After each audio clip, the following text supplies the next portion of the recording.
আলহামদুলিল্লাহ। এমএজেড English method by Ahsan পক্ষ থেকে স্বাগত।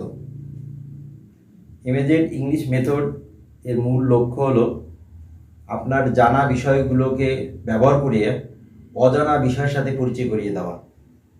আমাদের আজকের বিষয় হলো সাউন্ড, লেটার, অ্যালফাবেট। সাউন্ড ধ্বনি, লেটার বর্ণ, অ্যালফাবেট বর্ণমালা। আমরা প্রথমে আসি সাউন্ড।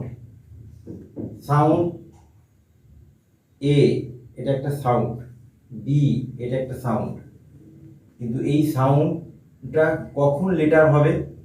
যখন এর ভিতরে থাকবে একটা সাউন্ড, থাকবে একটা সাংকেতিক চিহ্ন থাকবে, আর একটা লিখিত রূপ থাকবে। যখন কোনো সাউন্ডের মধ্যে এই তিনটা জিনিস পাওয়া যায় তখন ওই সাউন্ডটা আর সাউন্ড থাকে না, ওটা লেটারে পরিণত হয়। ইংরেজিতে এই লেটার অর্থাৎ বর্ণ 26টি, এ থেকে জেড পর্যন্ত 26টি। এই 26টির মধ্যে 5টি হলো ভাওয়েল। এই 26টির মধ্যে 5টি হলো vowel, A, E, I, O, U. এরা অপরের সাহায্য নিয়ে উচ্চারিত হয়। আর কনসোনেন্ট হলো 21টি, আর এই 21টি ভাওয়েলের সাহায্য নিয়ে উচ্চারিত হয়। এরা একা একা উচ্চারিত হইতে পারে না। আবার এদের মধ্যে দুইটি আছে, ডাব্লিউ এবং ওয়াই। এই দুটিকে সেমি ভাওয়েল বলে। এরা সেমি ভাওয়েল মানে এরা কখনো কখনো কনসোনেন্ট হয় আর কখনো কখনো ভাওয়েল হয়। কখন কনসোনেন্ট হবে?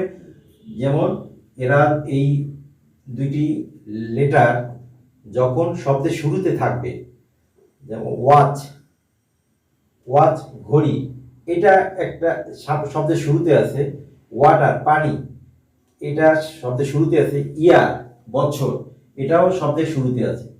এইটা এই তিনটাকে কনসোনেন্ট, এই তিনটা তখন হবে কনসোনেন্ট। আর যখন এটা মাঝখানে অথবা শেষে হবে তখন ভাওয়েল হবে। ই ওয়াই ই, আই চোখ, নাও, এন ও ডাব্লিউ নাও, নাও এখন, এই ডাব্লিউটা শেষে। ডি এ ওয়াই ডে দিন, এটা শেষে। এই তিনটা লাস্টের তিনটা হবে ভাওয়েল। এখন এই 26টি বর্ণ, এইগুলোকে একত্রে বলে বর্ণমালা।